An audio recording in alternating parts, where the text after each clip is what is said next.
हरे कृष्णा। स्वागत है आप सभी का आज के सत्र में।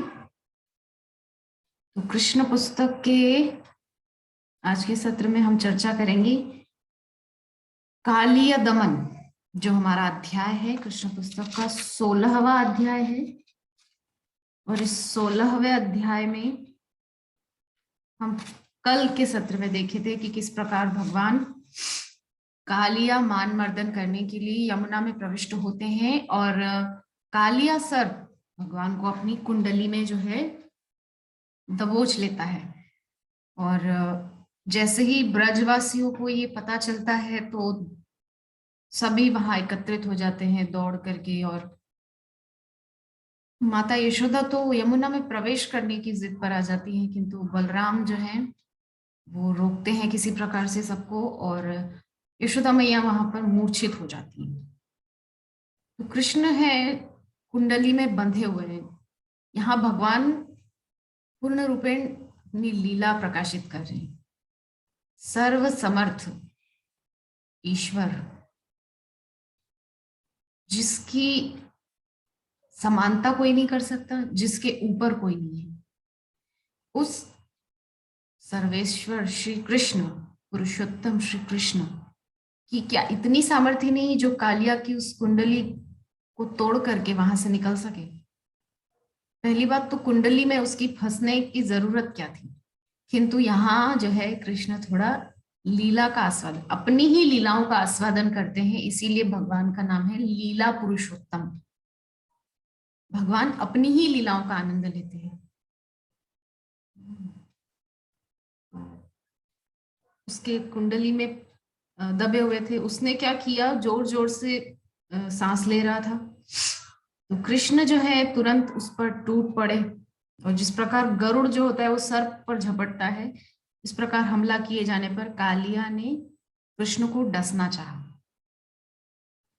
कालिया ने प्रयास किया कि मैं कृष्ण को डस लूं, किंतु कृष्ण क्या करने लगे, उसके चारों तरफ घूमने लगे, गोल गोल गोल गोल उसके चारों तरफ घूमने लगे। तो कृष्ण तथा कालिया दोनों के चक्कर काटते रहने से जो सर कालिया था वो थक गया, धीरे धीरे थकने लगा, और उसका बल जो है वो घटने लगा, कम होने लगा। तो कृष्ण ने क्या किया, तुरंत सर्प के फनों को नीचे दबाया और झट से कूदकर उन पर चढ़ गए। क्या कर रहे हैं, उसकी कुंडली से बाहर निकले, उसके आसपास घूमने लगे। जब वो थक गया तो थकने के बाद उसके फन को नीचे कृष्ण ने दबाया और उसके फन के ऊपर चढ़ के खड़े हो गए। ऊपर चढ़ गए उसके फन पर, और उसके फन पर चढ़कर भगवान के चरण कमल के जो भगवान के चरण कमल सर्प के फनों की मणियों की किरणों से लाल रंग के दिख रहे थे। उसके फन पे मणि होती है सर्प के फन पे। तो मणि के प्रकाश की वजह से भगवान के जो चरण कमल है, भगवान के जो चरण कमल है वो लाल दिख रहे थे। तो फिर नृत्य जैसी संपूर्ण कलाओं के मूल अधीश्वर भगवान कृष्ण सर्प के फनों पर नाचने लगे, जो इधर उधर हिल रहे थे। भगवान उसके फन पर चढ़ करके नृत्य करने लगे। तो यह देख करके जो स्वर्ग के निवासी हैं, भगवान के उस अद्भुत नृत्य को देख करके फणी फणार्पितम, फणी फणी बोलते हैं, फणी बोलते हैं सर्प को, उसके फण पर चढ़ करके अपने चरण कमलों से, सुंदर छोटे छोटे चरण कमलों से कृष्ण नृत्य कर रहे हैं। तो ये जब स्वर्ग के लोगों ने देखा, स्वर्ग के निवासियों ने देखा, तो पुष्प वर्षण करने लगे भगवान पर, दुंदुभियां बजाने लगे, अलग अलग वाद्य यंत्र बजाने लगे, ताल से ताल मिला के। इधर भगवान नृत्य कर रहे, ऊपर ताल से ताल मिला के स्वर्गवासी वाद्य यंत्र बजाने लगे, बांसुरिया, अलग अलग प्रकार के वाद्य यंत्र बजाने लगे, स्तुतियां गान करने लगी देवांगनाएं भगवान के उस सुंदर स्वरूप को देख करके। इस प्रकार गंधर्व, सिद्ध तथा देवता आदि स्वर्ग के निवासी अत्यंत प्रसन्न हुए। ये सब देख करके जो उच्चतर लोकों के जो निवासी हैं, मतलब गंधर्व लोकों के निवासी, देव लोकों के निवासी, वो सब भगवान के उस सुंदर स्वरूप को देख करके जो है बहुत प्रसन्न हो रहे थे।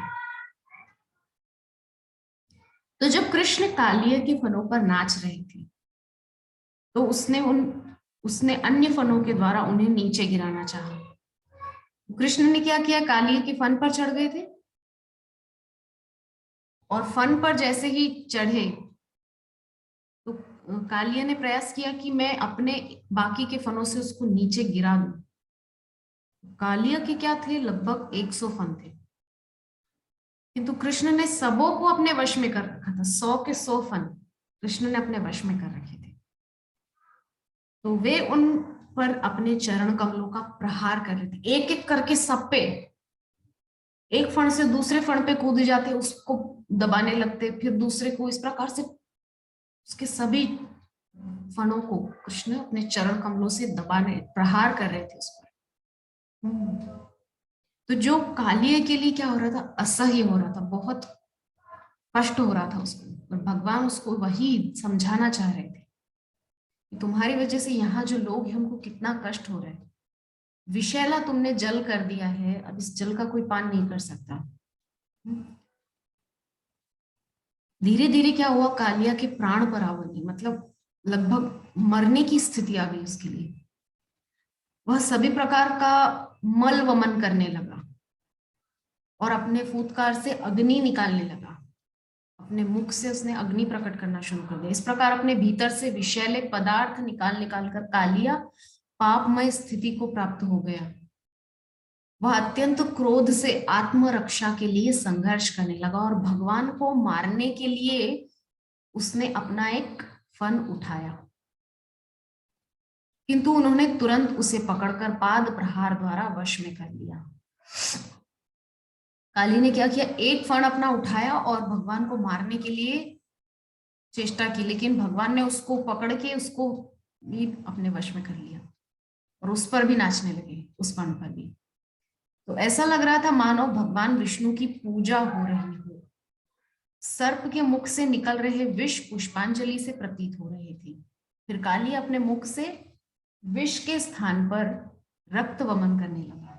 तो वो जो रक्त के और छींटे उड़ने लगे, तो बुरी तरह थक गया था। उसका सारा शरीर भगवान के चरण प्रहारों से जर्जर हो उठा। अंततः वह अपने मन में समझ गया कि कृष्ण श्री भगवान है, अथवा उनकी शरण में है। उसे अनुभव हुआ कि कृष्ण ही सबों के स्वामी परमेश्वर है। तो जब उसके मुख से रक्त निकल रहा था, रक्त के छींटे उड़ रहे थे, तो भगवान का वो सुंदर रेशमी पीतांबर रक्त के छींटों से और अत्यंत सुंदर दिखने लगा। तो उस स्वरूप को देख करके देवांगनाएं मूर्छित होने लगी, भगवान के उस स्वरूप को देख करके। अद्भुत स्वरूप, देवता देवांगनाएं सब जो है भगवान के स्वरूप को देख करके वाह वाह कर रहे थे कि वाह कितने अद्भुत लग रहे हैं हमारे प्रभु। तब जो है, जो कालिया है, उसकी पत्नियों ने देखा कि अब उनका पति जो है भगवान के जो पाद प्रहार के द्वारा बहुत बुरी तरह से थक चुका है और पूरी तरह से भगवान के वशीभूत हो चुका है, बिल्कुल मरने की स्थिति में आ गया है हमारा पति। तो उन्होंने क्या किया, भगवान के भारी बोझ को उठाने के कारण जिनके उदर में सारा ब्रह्मांड समाया है, कालिया की पत्नियों ने जल्दी जल्दी भगवान की पूजा करने की तैयारी की। अब यहाँ पर क्या कर रही है कालिया की पत्नियां, वो चेष्टा कर रही है कि किसी प्रकार से भगवान को मना ले कि हमारे पति को छोड़ दो, अब दोबारा ऐसी गलती नहीं होगी। मतलब भगवान को किसी तरह से प्रेम पूर्वक अब मनाने की चेष्टा सर्प पत्नियां कर रही हैं। तो इस जल्दी में उनके वस्त्र, केश तथा आभूषण अस्त व्यस्त हो गए। उन्होंने भी भगवान को आत्मसमर्पण कर दिया और उनकी प्रार्थना शुरू कर दी। तो कालिया की पत्नी जो है, यहाँ पर जो जितनी भी पत्नियां हैं वो सब भगवान की प्रार्थना करने लगी, प्रार्थना, भगवान की स्तुति गान करने लगी कि वे अपनी अपनी संतानों को सामने किए हुए उनके समक्ष आए और यमुना के तट पर पृथ्वी पर गिरकर उन्हें प्रणाम करने लगी।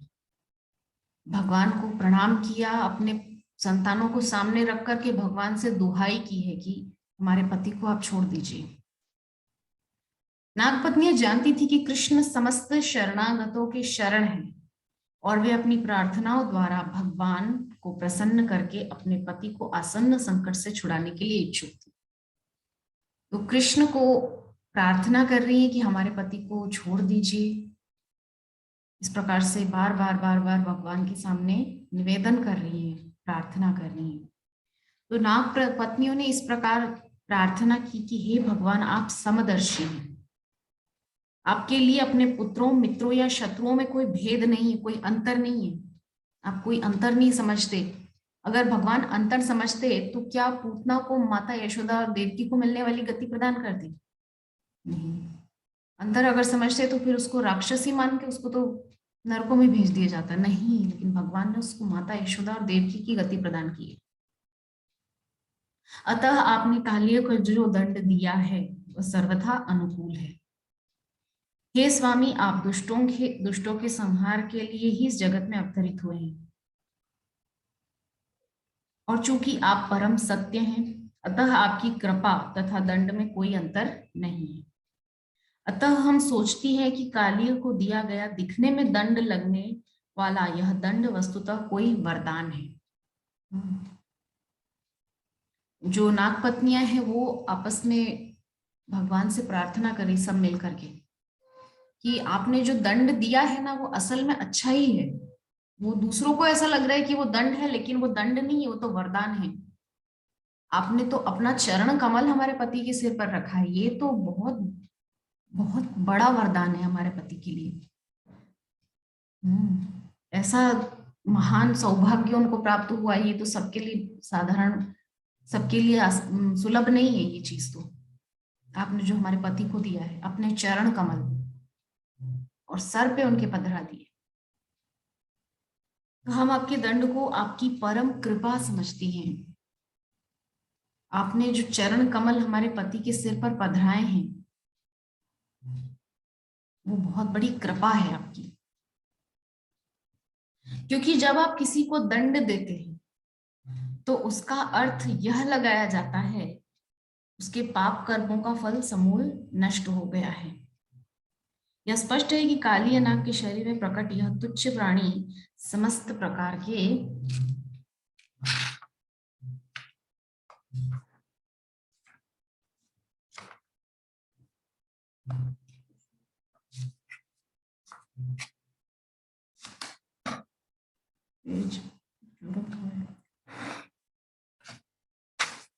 समस्त प्रकार के पापों से पूरित हो चुका होगा। तो क्या कह रही है नागपत्नियां कि आप जब किसी को दंड देते हैं तो उसका लोग ये मतलब निकालते हैं कि उसके पाप कर्मों का फल समूल नष्ट हो गया है। तो वैसे तो ये स्पष्ट है कि कालिया नाग के शरीर में प्रकट यह जो तुच्छ प्राणी है समस्त प्रकार के पापों से पूरित हो चुका होगा, अन्यथा उसे सर्प का शरीर क्यों प्राप्त होता। उसके फनों पर आपके नाचने से उसके सर्प शरीर से उत्पन्न सारे पापों के फल क्षीण हो चुके हैं। गोपी गीत में भी गोपियां कहती हैं कि तव प्रणत देहिनाम पाप कर्षणम तृणचरानुगम श्रीनिकेतनम। आपके चरणों में प्रणाम करने मात्र, झुकता है ही उतना भर ही अगर कोई कर ले, केवल झुकता है भगवान के चरणों में कोई, तो उससे ही उसके पाप समूल नष्ट हो जाते। अतः यह अत्यंत शुभ है कि आपने क्रुद्ध होकर उसे इस प्रकार दंडित किया। हम सभी आश्चर्यचकित है कि आप इस सर्प पर इतने प्रसन्न क्यों हुए हैं। निश्चय ही इसने पूर्व जन्म में विभिन्न धार्मिक कृत्य किए होंगे और कई प्रकार की तपस्याएं की होंगी जिनसे सभी लोग प्रसन्न हुए होंगे और उसने समस्त जीवों के लिए विश्वव्यापी कल्याण कार्य किए होंगे। नाग पत्नियां यहाँ पर जो है भगवान को कह रही हैं कि हमको बहुत आश्चर्य हो रहा है कि आपने इसको सिर्फ अपने चरणों का प्रहार दिया है और मरा नहीं है, वो बच गया। क्योंकि निश्चित ही इसने पूर्व जन्म में कुछ बहुत सुकृत किए होंगे जिसके फलस्वरूप आपके चरण कमलों का स्पर्श प्राप्त हुआ है। तो नाग पत्नियों से इसकी पुष्टि होती है कि जब तक कोई पूर्व जन्म में भक्ति द्वारा सुकृति नहीं करता तब तक उसे कृष्ण का सानिध्य प्राप्त नहीं होता। भगवान चैतन्य ने अपने शिक्षाष्टक में कहा है कि मनुष्य को अत्यंत विनीत भाव से अपने को तृण से भी तुच्छ मानकर तथा अपने सम्मान की परवाह न करके दूसरों को सभी प्रकार से सम्मान देते हुए हरे कृष्ण मंत्र का उच्चारण करना चाहिए। तृणादपि सुनीचेन तरोरिव सहिष्णुनाम अमानिन अमानदेय कीर्तनीया सदा हरि। श्रीमद् महाप्रभु ने अपने शिक्षाष्टकम में इस श्लोक को उल्लिखित किया है। तो कहने का तात्पर्य ये है कि सुकृति इसने अवश्य कुछ ना कुछ की होगी, तभी तो आपकी कृपा इसको प्राप्त हुई, आपके चरणों का स्पर्श प्राप्त हुआ है। जिन चरणों के लिए लक्ष्मी तरसती है कि मुझे सेवा मिले, और सभी भक्तों में होड़ मची रहती कि हमको भगवान की चरण सेवा मिले। भगवान चैतन्य महाप्रभु ने भी इसको कहा है कि जो भक्त विनीत होता है और दूसरों को सम्मान देता है, खुद भली अमानी हो जाए, तो ऐसे भक्तों को आप निश्चित ही आप कृपा करते हैं ऐसे लोगों पर।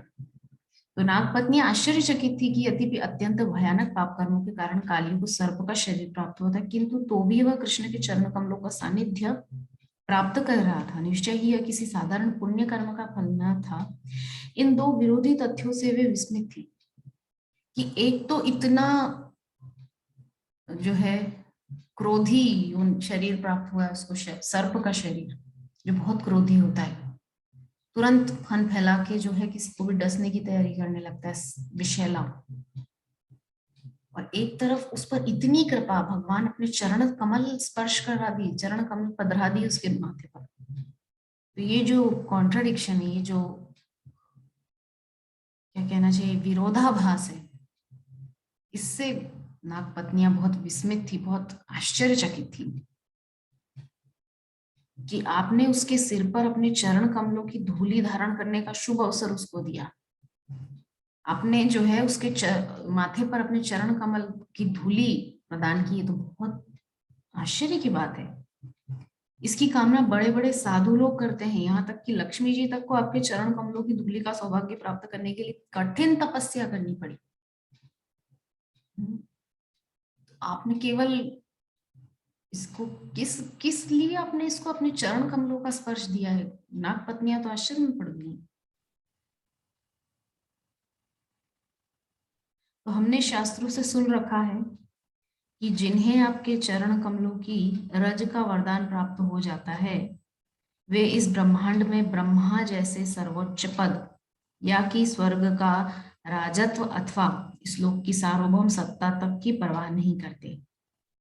नागपत्नियां कह रही है कि हमने सुना है शास्त्रों में कि जिनको आपकी चरण कमल प्राप्त होती है, चरण कमल का आश्रय प्राप्त होता है, चरण कमल की रज प्राप्त होती है, वो इस ब्रह्मांड में ब्रह्मा जैसे सर्वोच्च पद या कि स्वर्ग का राजत्व, इस लोक की सार्वभौम सत्ता तक की परवाह नहीं करते। किसका उदाहरण दें? यहाँ पर बहुत सुंदर उदाहरण है वृत्रासुर का। श्रीमद् भागवतम में अष्टम स्कंद में राजा चित्रकेतु जो अपने अगले जन्म में वृत्रासुर बने थे, असुर बने थे, तो इंद्र मारने के लिए सामने तैयार खड़ा है, किंतु वृत्रासुर भगवान से क्या प्रार्थना कर रहे हैं कि नच नच न इस प्रकार से, वो बहुत सुंदर श्लोक है, मुझे इस समय स्मरण में नहीं आ रहा है।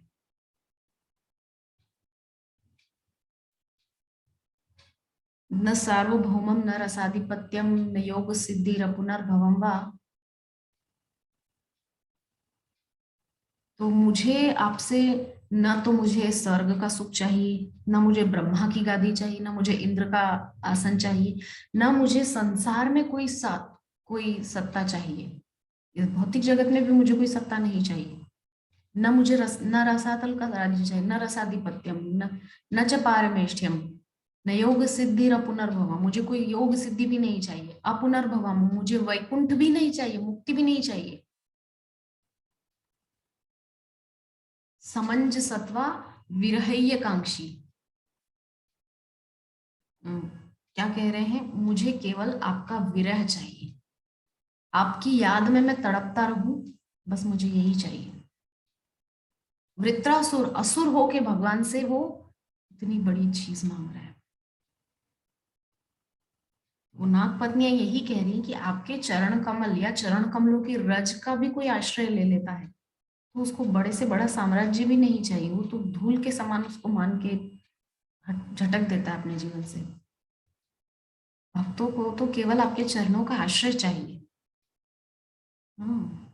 तो न ही वे इस पृथ्वी के ऊपर स्थित लोगों तथा यथा सिद्ध लोग पर राज्य करने की आकांक्षा करते हैं, न ही वे योग द्वारा योग शक्ति प्राप्त करने की इच्छा करते हैं, न ही शुद्ध भक्त आपसे तादात्म्य में स्थापित करके मोक्ष की कामना करते हैं। हे नाथ, यद्यपि यह सर्प प्रकृति के अत्यंत निकृष्ट गुण द्वारा पालित योनि में जन्मा है और यह क्रोध से युक्त है, किंतु इस सर्पराज को अत्यंत दुर्लभ वस्तु प्राप्त हुई है। क्या? आपके चरण कमल, भगवान के चरण कमल का स्पर्श उसको प्राप्त हुआ है, ये सबसे दुर्लभ वस्तु उसको प्राप्त हुई है। तो सारे जीव जो इस ब्रह्मांड में चक्कर लगा रहे हैं और विभिन्न योनियों को प्राप्त हो रहे हैं, केवल आपकी कृपा से ही सर्वश्रेष्ठ वर प्राप्त कर सकते हैं। नागपत्नियां कह रही हैं कि आपके चरण कमल के ही कृपा से कोई सर्वश्रेष्ठ सिद्धियां वर प्राप्त कर सकता है, चाहे किसी भी योनि में हो, चाहे कहीं भी हो। चैतन्य चरितामृत में भी इसकी पुष्टि हुई है कि इस ब्रह्मांड में सारे जीव विविध योनियों में घूमते रहते हैं, किंतु कृष्ण तथा गुरु की कृपा से उन्हें भक्ति का बीज प्राप्त हो सकता है और इस प्रकार उनकी मुक्ति का मार्ग प्रशस्त हो जाता है। ब्रह्मांड भ्रमिते कौन भगवान जी, कृष्ण गुरु प्रसादे पाए भक्ति लता बीज। ब्रह्मांड में अनेकों अनेकों जीव भ्रमण कर रहे हैं। ब्रह्मांड भ्रमिते कौन भगवान जीव, कोई भाग्यवान जीव ही कृष्ण गुरु प्रसादे पाए भक्ति लता बीज, कृष्ण और गुरु की कृपा से भक्ति लता का बीज उसको प्राप्त होता है।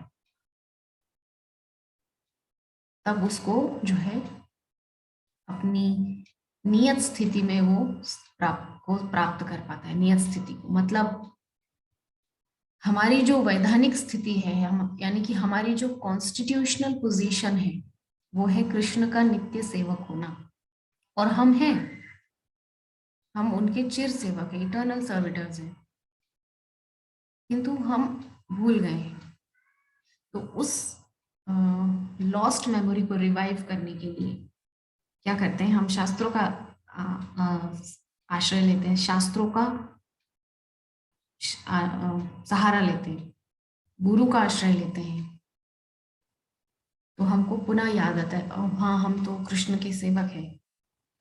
इस प्रकार से जो है नागपत्नी ने आगे निवेदन किया कि अतः हे स्वामी, कृष्ण को कह रही है, हम आपको सादर नमस्कार करती हैं क्योंकि आप परम पुरुष हैं और प्रत्येक जीव के भीतर परमात्मा रूप में निवास करते हैं। नागपत्नियां सब समझ रही यहाँ पर कृष्ण को देखकर ही, क्योंकि उनके पति, नागपत्नियों के पति कालिया को कृष्ण ने पूरे रूप तरह से अपने वश में कर लिया था। तो नागपत्नियां समझ गई ये कोई साधारण बच्चा नहीं है, 6 साल का, कोई साधारण बालक नहीं है 6-6.5 साल का, ये तो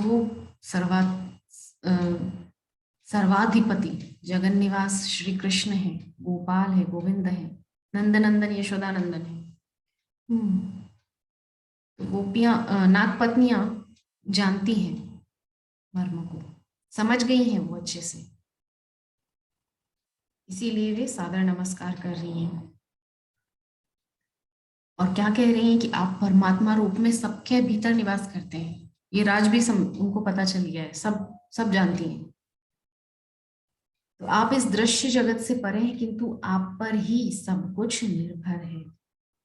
आप साक्षात दुर्दांत काल हैं, संपूर्ण काल शक्ति आप में स्थित है। भगवान गीता में भी बोले हैं कालोस्मी, जो मृत्यु, जो काल है सबका, सबके साथ जो निरंतर, हम जब शुरू शुरू के अध्यायों में जब हम चर्चा की थी तब वहां पर भी वसुदेव जी ने कंस को जब समझाया था कि मृत्युर्जन्म बताम्बीर देहेन सह जायते अद्य वा पृषताम तैवा मृत्युर्वै प्राणिनाम ध्रुवम्, कि मृत्युर्जन्म बताम वीर देहेन सह जायते, जब ये देह जन्म लेती है तो उसके साथ साथ इसकी मृत्यु भी जन्म लेती है और निरंतर साथ ही रहती है, समय आते ही झपट के ले जाती है। तो जो समझने वाली बात है हम लोगों के लिए वो यहाँ पर ये है कि नाग पत्नियां भगवान को स्पष्ट समझ गई हैं कि वो काल है। अच्छा, परमात्मा रूप में अंदर निवास करते हैं और काल के रूप में सदा आसपास ही रहते हैं। फिर भी लोग कहते हैं कि कहाँ है भगवान, हम तो नहीं देखे आज तक। तो संपूर्ण काल शक्ति आप में स्थित है, अतः आप भूत वर्तमान तथा भविष्य मास दिन घंटा क्षण के रूप में समग्र काल की दृष्टा और प्रतिरूप है। भगवान सबके दृष्टा है, मतलब विटनेस। पूर्व में क्या घटित हुआ, अभी क्या घटित हो रहा है, आगे क्या घटित होगा, भगवान पूर्ण तरह सब कुछ के विटनेस है, सब कुछ जानते हैं, सर्वज्ञ हैं। भूत भविष्य वर्तमान उनके हाथ के इशारों पर काम करते हैं, किंतु वो भूत भविष्य वर्तमान से परे है, क्योंकि ऐसा अगर होता, वो उसके कंट्रोल में होते भूत भविष्य वर्तमान के, तो उनका भी शरीर हमारी तरह बूढ़ा होना वगैरह ये सब प्रोसेस होती, किंतु ये सब नहीं है। क्यों? क्योंकि वे हमारी तरह नहीं है, उनका पांच भौतिक शरीर नहीं हमारी तरह। हाँ। दूसरे शब्दों में, हे भगवान, आप प्रत्येक क्षण घंटा दिन वर्ष तथा भूत वर्तमान भविष्य में घटित होने वाले सारे कार्यकलापों को भली भांति देख सकते हैं। आप स्वयं विराट रूप हैं, तो भी आप इस ब्रह्मांड से भिन्न हैं। भगवान को क्या कह रही हैं कि आप सब कुछ जानते हैं। अभी हम चर्चा की कि भगवान क्या है, विटनेस, सब कुछ के दृष्टा है, विटनेस है। जब ब्रह्मा सृष्टि किए उसके भी विटनेस, दृष्टा है भगवान। गोपियां क्या कह रही है गोपी गीत में, न खलु गोपिका नंदनो भवान अखिल देहि नाम अंतरात्म दृक्। दृक् मतलब दृष्टा, सब कुछ के दृष्टा हैं। हम ये सोचें कि हम कुछ ऐसा करें कि कोई नहीं देख रहा है, लेकिन अंतरात्म दृक्, अंतरात्मा में बैठा वो परमात्मा निरंतर देख रहा है, दृष्टा बन के देख रहा है, और दृष्टा बन के देख रहा है, उसके अनुरूप वो हमारे कर्मों का आगे फल देगा। तो यहाँ पर नाग पत्नियां जो हैं भगवान को समझ गई हैं, जान गई, ये कोई साधारण बालक नहीं है, खेलता हुआ धोती पहन के खेल रहा है, ऐसे साधारण बालक नहीं है। हमारे पति को जिसने इतना थोड़ी ही देर में इतना धूल चटा दी हो, जिसने, कोई साधारण बालक नहीं है। समझ गई ये मर्म कि ये अनंत कोटि ब्रह्मांड नायक परमात्मा श्री कृष्ण हैं और सब कुछ के दृष्टा हैं।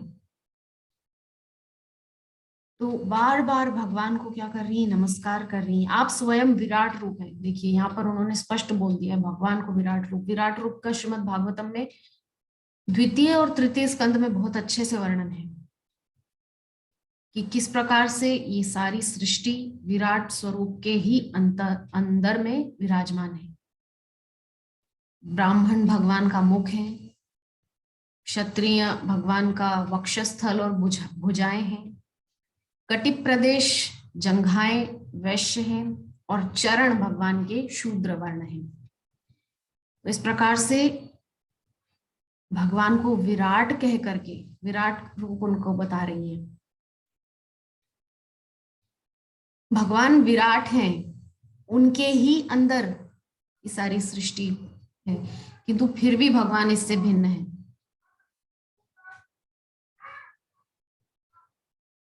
कुछ दिन पहले जब मैं श्रीमद् भागवतम का रोज का जो नियम का अध्ययन कर रही थी, तो उसमें श्रील प्रभुपाद ने तात्पर्य में एक बहुत अच्छा उदाहरण दिया था।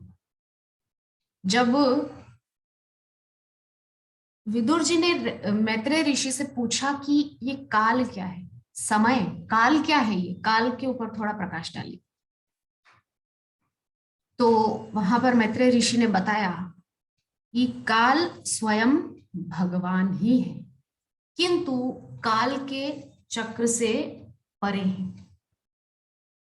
काल के चक्र में बंधे हुए नहीं है, काल के चक्र से परे हैं, छूटे हुए हैं। किस प्रकार से? तब वहां पे प्रभुपाद ने बहुत अच्छा उदाहरण दिया है कि कोई व्यक्ति एक टेप रिकॉर्डर में कुछ रिकॉर्ड करता है, तो वो जो आवाज है वो आवाज उस व्यक्ति की है, ठीक है, लेकिन बाद में कुछ लोग उसको सुनेंगे तो वो व्यक्ति नहीं बोल रहा है, वो उसकी आवाज है, वो उससे परे हो गया है। टेप रिकॉर्डर में आवाज है किंतु वो व्यक्ति उससे परे है, आवाज से परे।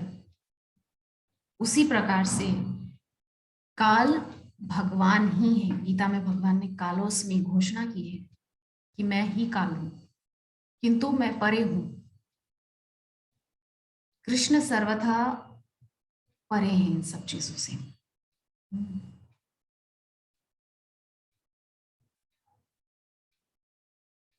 तो आगे कह रही हैं कि आप एक ही समय इस ब्रह्मांड से अभिन्न भी हैं तथा भिन्न हैं। किस प्रकार से? भगवान के उदर में ही ये सारी सृष्टि चल रही है एक तरीके से। और फिर भी भगवान इससे परे हैं, अभिन्न भी हैं, भिन्न भी हैं। अभिन्न मतलब जुड़े हुए हैं और भिन्न मतलब अलग है। तो दोनों बातें यहाँ पर, भगवान जुड़े हुए भी हैं, अलग भी हैं। तो अतः हम आपको सादर नमस्कार, बार बार भगवान को नमस्कार कर रही हैं और बार बार भगवान को निवेदन कर रही हैं, उनकी महिमा का गान कर रही हैं, उन विराट रूप का बखान कर रही हैं, उनकी शक्ति का बखान कर रही हैं भगवान की, कि आप साक्षात संपूर्ण ब्रह्मांड हैं, फिर भी आप इसके सृष्टा हैं। आप ही ब्रह्मांड हैं, फिर भी आप सृष्टा हैं। तो आगे कह रही हैं कि आप ही समस्त ब्रह्मांड के अधीक्षक तथा पालक हैं और आप ही इसके आदि कारण भी हैं। यद्यपि आप अपने त्रिगुणात्मक अवतारों ब्रह्मा, विष्णु तथा महेश्वर के रूप में इस ब्रह्मांड में व्याप्त हैं, तथापि आप भौतिक सृष्टि से परे हैं। यद्यपि आप सभी प्रकार के जीवों, उनकी इंद्रियों, प्राणों, मनो तथा बुद्धि की उत्पत्ति के कारण हैं, किंतु आप अपनी अंतरंगा शक्ति द्वारा जाने जाते हैं। अंतरंगा शक्ति भगवान की है, उनकी योग माया, जिसके द्वारा वे जाने जाते हैं। जब तक हम जो ये भौतिक प्रकृति में जो माया है, महामाया, इसके चक्र में जब तक हम हैं, हम भगवान को नहीं जान सकते। किंतु जब, जैसे महारानी कुंती अपनी स्तुति में कह रही है, माया जवनिका छन्ना, जब ये वाली माया, महामाया का पर्दा हटता है, तो योग माया भगवान को प्रकाशित कर देती है। महामाया का पर्दा हटेगा तो योग माया दिखा देगी भगवान को। तो इस प्रकार से भगवान अपनी अंतरंगा शक्ति द्वारा जाने जाते हैं। अतः हम आपको सादर नमस्कार, बार बार भगवान को नमस्कार कर रही हैं, क्योंकि नाग पत्नियां जो हैं अपने पति की तरफ से भी, असल में पति के पक्ष से भी वे बार बार क्षमा प्रार्थना भगवान से कर रही हैं, क्योंकि वे जानती हैं कि हमारे पति ने अपराध तो किया है भगवान के चरणों में। तो आप अनंत सूक्ष्मतम से सूक्ष्मतर समस्त उत्पत्ति के केंद्र तथा सब कुछ जानने वाले भगवान के विषय में भागवत में भी है, अणो रणीयान महतो महीयान। गीता में जहां तक मुझे याद आ रहा है, अणो रणीयान महतो महीयान, आप सूक्ष्मतम से भी सूक्ष्मतर हैं और महतो महियान, महानतम में सर्वोच्च महान है आप। विविध श्रेणी के चिंतक आप तक पहुंचने का यत्न करते हैं। आप ही समस्त दार्शनिक प्रयासों के चरम लक्ष्य हैं, सिद्धांतों द्वारा वर्णित हैं। फिर कह रही हम आपको सादर प्रणाम करते हैं, क्योंकि आप समस्त शास्त्रों की तथा ज्ञान के स्रोत हैं। हम सभी जानते हैं भगवान से ही सब कुछ ज्ञान प्रकट हुआ है। चतुश्लोकी भागवत, वेद, गीता, उपनिषद, सब कुछ, और वेद व्यास के रूप में आकर के उनका विस्तार भी कर दिया खुद ही ने आकर के। आप समस्त साक्षियों के मूल हैं और आप हम सबों को परम ज्ञान प्रदान करने वाले परम पुरुष हैं। आप समस्त इच्छाओं के कारण हैं और सभी प्रकार की संतुष्टि के कारण हैं। आप साक्षात वेद हैं, अतः हम आपको सादर नमस्कार करती हैं। फिर से कह रही है कि हम आपको सादर नमस्कार करती हैं। हे भगवान, आप श्री कृष्ण हैं, आप परम भोक्ता हैं। भगवान गीता में भी कह रहे हैं कि मैं ही परम भोक्ता हूं। तो इस प्रकार से जो है कालिया नाग की पत्नियां भगवान की सुंदर स्तुति कर रही हैं। और क्या क्या उन्होंने भगवान की स्तुति में कहा, उस पर हम कल के सत्र में चर्चा करेंगे। तब तक के लिए हरे कृष्णा।